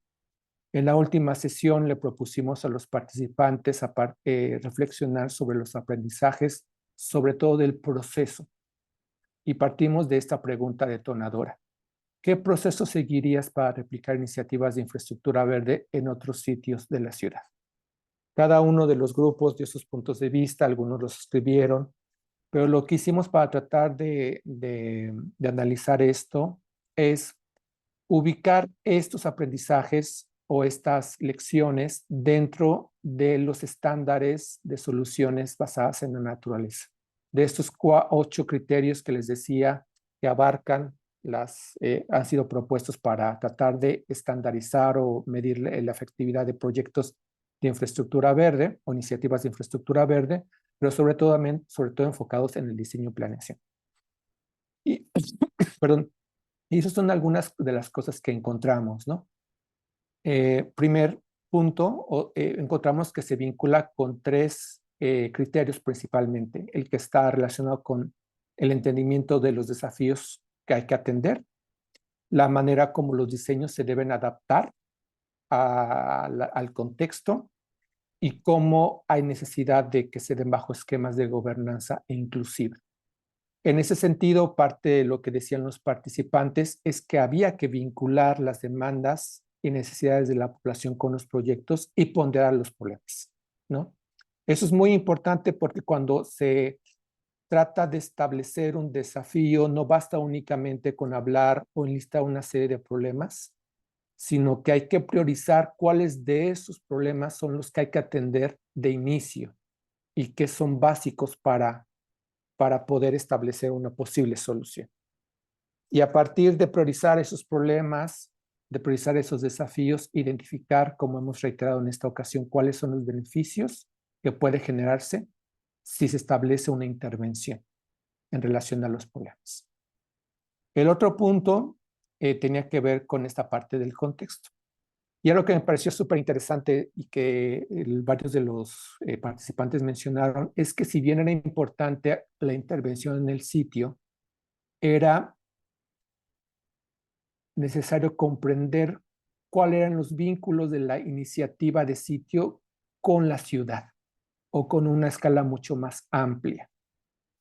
Cómo hay que ver esos proyectos en una escala mucho mayor e incluso cómo los proyectos o las iniciativas se pueden articular para amplificar los efectos o impactos de las intervenciones.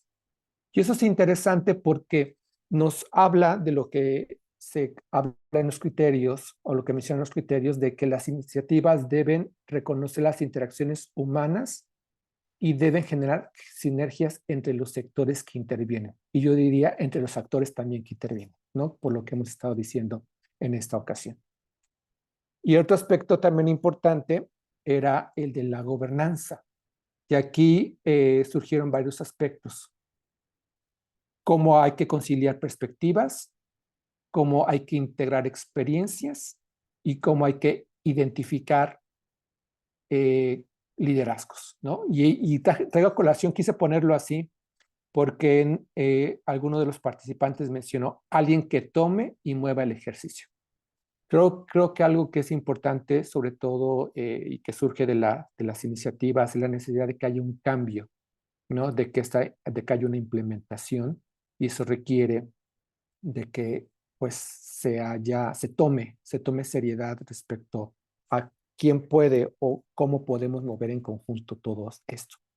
Y esos aspectos pues creo que tienen injerencia en lo que los criterios mencionan respecto a cómo vamos formulando los procesos de toma de decisiones para que respondan a todos los intereses, cómo los vamos documentando y que cuando los interesados visibilicen estos beneficios de la infraestructura verde, comprenden también cómo les afecta directa o indirectamente el que esas iniciativas se lleven a cabo, ¿no? Entonces, bueno, creo que esos son algunos de los aprendizajes que hubo a partir y quería mostrárselos.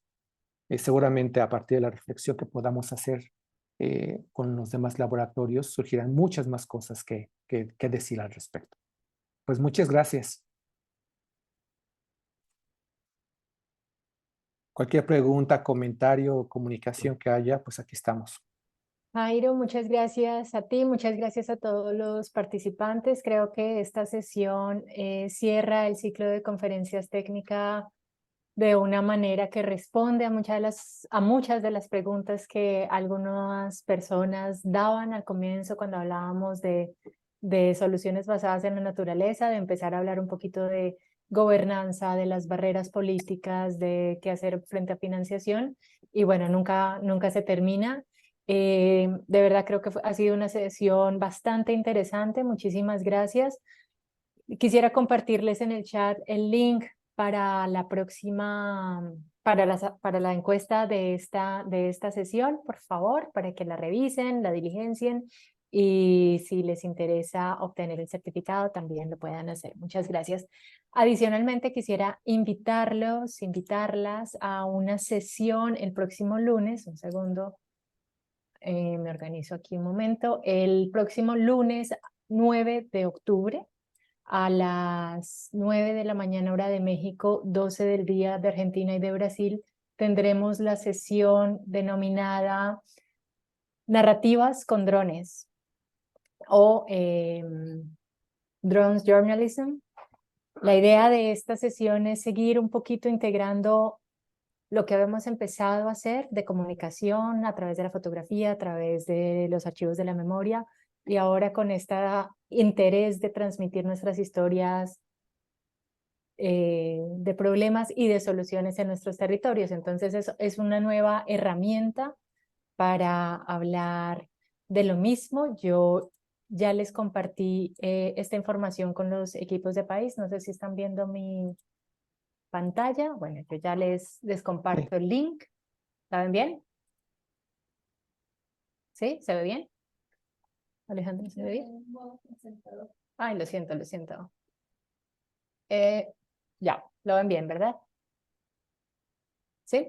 Sí. Perfecto, gracias. Entonces, el lunes tendremos esta sesión a las 9 de la mañana de México, 12 horas de Brasil o de Argentina. Es una sesión también de 2 horas. El registro está abierto, ya se los envío por el chat. Y esta sesión desafortunadamente será en inglés, pero bueno, esperamos tener el material disponible en español y en portugués para que sea de mayor comprensión. Adicionalmente, a finales de octubre, el 27 de octubre, empezamos una nueva sesión de campañas en medios sociales y esta vez empezamos en portugués, un entrenamiento sobre todo dedicado para Teresina y Recife, siendo expertos ya en manejo de redes sociales. Este entrenamiento será facilitado por Eduardo Carvalho y contará con la participación de Caio Scott, que entiendo yo es un influencer brasilero relativamente conocido en el medio. Entonces, para hablar de justicia y acción social, ya los equipos de los países tienen esta información, se las compartirán, pero yo ya les envío vía chat también estos links. Y bueno, muchísimas gracias por acompañarnos. Para nosotros desde la Universidad de las Naciones Unidas, ofrecer estos cursos de capacitación son una oportunidad importante para empezar un diálogo de intercambio entre los laboratorios urbanos, y creo que esto ha sido un objetivo alcanzado durante la sesión de hoy. Entonces, muchísimas gracias. Si alguien tiene algo más que decir, si no, bueno, ya paso la información por chat y me despido. Gracias.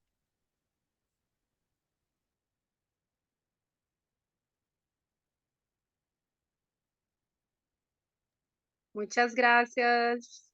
Al contrario, muchas gracias. Muchas gracias, hasta luego. Muchas gracias.